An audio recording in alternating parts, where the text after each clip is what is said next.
Graham Collins here with Cricbuzz Unplugged, and I'm thrilled to have England international Liam Plunkett with me. You've had quite the journey in professional cricket, and it's drawn you to the Oval, Surrey Cricket Club, in a year where you're going to be playing in the World Cup for England. It's a huge summer for you.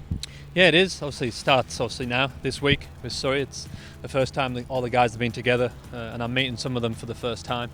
They've had a good pre-season in Dubai, but it's exciting. I mean, if you can't get excited to come and play here, obviously looking over my shoulder, the ground's amazing, and the facility's a top draw. So I'm buzzing to get started this week, hopefully get the red ball in my hand and help perform this week for the guys. You've been around for so long, you would have watched all these England international World Cup campaigns, World T20 campaigns and so forth. What does it mean to you that you have that confidence you're going to go out there and be able to bowl in a major tournament for your country? Yeah, it's good, and it comes obviously with the consistency that we've had and then we've shown, and the way that we perform. We've got 400 a few times, and more than anyone else has done that, and 300 a few times, a lot more than anyone else has done, and I think that comes with time and the way that people back you. And it's been nice to get a good run in the last few years with England. If you haven't bowled too well in certain games, you know that the coach and Morgs will always back you to play, and when you do that, you get confidence, and that's how you perform. So it is. Yeah, it's nice. We've played in a few competitions together now as a squad, as a unit, so everyone's got each other's back, and that's obviously crucial coming into a big tournament like this. Go back all the way to the start. Can you believe it's nearly 13 years ago when you bowled out Australia at the SCG in a one-dayer, and you're a very different cricketer then, but to think how this journey's gone for you. Yeah, it is, in the blink of an eye. You obviously growing up, and you hear a lot of sportsmen say that it goes so quickly, and it does. Obviously, I'm 34 next week. I think I'm 34 next week. So I feel like I'm in my prime though, mate. I feel like my body's in. I look after my body as well as I ever have. So it's good looking back in them memories, but you're right, it's a different cricket. I used to open the ball for England, then swing the ball, and then obviously came back and more in the middle stages, more variations and cross seam, short pitches, and it's amazing how it comes round, and that's sure you just have to adapt in cricket and keep learning. Something I'm looking to do now, and I still try and learn from the other bowlers in the squads. So despite being a veteran, you're very much a modern bowler. You talked about your various slower balls and banging it in short and so forth. That takes some guts to change up midway through a career.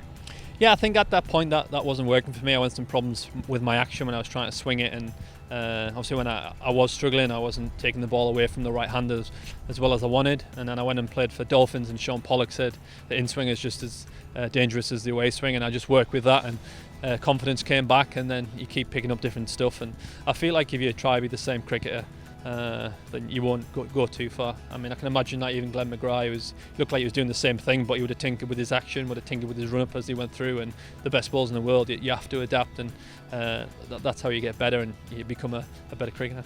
And the confidence in this squad, obviously England's one-day form's been immaculate for a long time. A bit of a wobble in the West Indies last month, but generally speaking, the confidence you take into a tournament like this, especially at home, as favourites. Yeah, it is. Obviously West Indies, when they're hot, when they're on, they're on. They've got some of the best cricketers in the world. Obviously Gale's been around for how long, and strikes the ball there on them small grounds.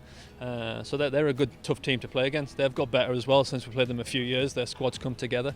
So you obviously learn from that, and obviously in that white ball, I know it's a different format, but the way we finished in the T20, sure, we learned as the tour went on. But yeah, not a bit of a wobble. The guys are excited.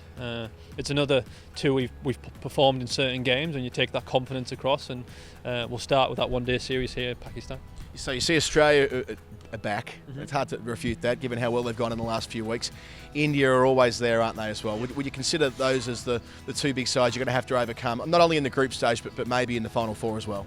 Maybe all teams can beat each other, mate. Obviously New Zealand, South Africa, Pakistan. So every team, Bangladesh, every team can beat each other on the day. But it's just consistency. There's a lot of games.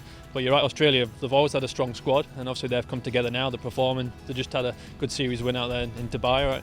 Yeah. So yeah, the same as everyone, you turn up and try and do the same against every team, no matter who it is. Everyone's good players, so it'd be sort of no team would be different.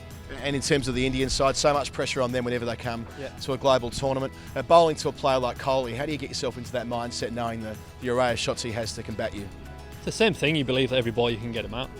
If you're stressed about what he's going to do, then you beat him before you start your run-up. You feel like every delivery you bowl, you got plans, you look at the way he bats.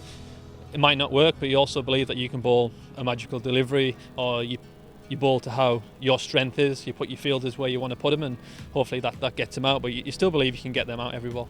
I'm told you're one of 9 fit players ready to go for Surrey in the first game of the season. Are you looking forward to getting up north with Durham, then playing against Alistair Cook, your old teammate, in that first championship game? Yeah, obviously it's a warm-up game here actually against Durham Uni. So hopefully I'll play with that. It'll be nice to get the red ball in my hand, and then we'll see everyone what the team will be against Essex. I think everyone will be getting fit for then. But it's exciting. As I said, I've not played too much red ball cricket of late, so hopefully I can get the duke in my hand and take some wickets. Last one, what would it mean to you personally to potentially even finish your international career holding up a World Cup at Lords? Yeah, I've never obviously had that. It's been close in the T20 when we got beat by the West Indies, but I can imagine it'd be the highlight of my career, especially with the journey that we've came on with this squad currently and how we've got better and better. So it'd be good to go from that World Cup in Australia. The boys struggled and got taken out early, to come through the last few years and to win it on the home soil would mean everything to me. Liam Plunkett, thanks for joining Cricbuzz. Good luck for a massive 2019. Thanks, buddy. Cheers.